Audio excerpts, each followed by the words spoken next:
Hello, biologists, and welcome to the second example of non-Mendelian inheritance. We're going to kind of follow along the same order that they come in your notes, but if you don't want spoilers, then just bear with me here and don't read the title. And the first thing we're going to do here is figure out what exactly we're dealing with. Once again, I'm going to draw your attention to, as it comes in, this whole trajectory of steps. We're now, before we actually define the alleles and do all that other fun stuff that we do each problem, we have to determine the inheritance pattern, because that's going to change the way that we notate and make our letters and do our cross. And you'll see that here because our notation will be a little bit different than what we're typically used to. So without further ado, let's read this prompt. It says, in cows, both red coat color and white coat color are dominant. When both alleles are present, the cow ends up with patches of each color on its coat. If a red mother is crossed with a roan father, what traits will the children have? Find the GR and PR.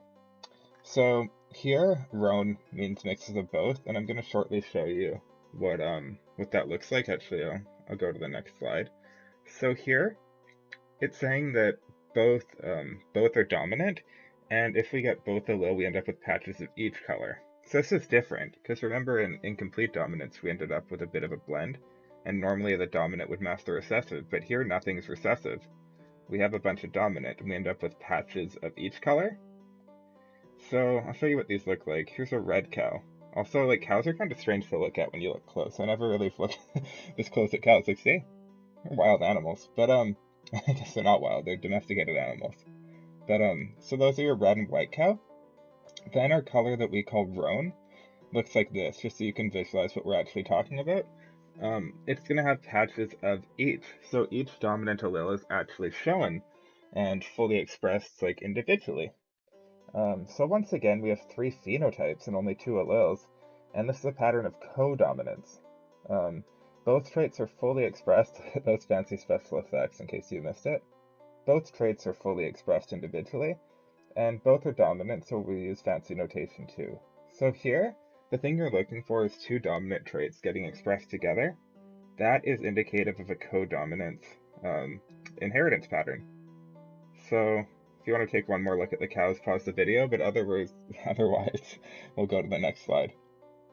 So again, I'm pulling up this pattern here just because that's the order we're going to follow. If you haven't looked at the notes already, these alleles are going to be a bit strange for you in how we notate them. If you've looked at the notes, why not take a second right now and try to figure out how you might make these alleles for a codominant cross. Otherwise, I'm going to give a few seconds, but then I'll show you exactly what's different here. So 5, 4, 3, 2, and oh, that's shaking. And here we go. So these are codominant, and so we're just going to pick one letter for like dominant and then have a superscript, sort of like X-linked, because these are both dominant alleles. You see they're capital letters just based on their trait. So I picked C for coat color, and then a big R for red, and a big W for C.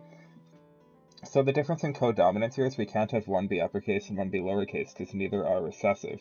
So we do this whole superscript thing, sort of like X-linked, instead, to show that they're both dominant alleles. So with that in mind, try to figure out the parent genotypes and gametes based on what it says in the question and what you know here. So I'm going to give you a few seconds. You can pause it. So 5, 4, 3, 2, 1. And here we have the male has a roan coat, which means they're heterozygous.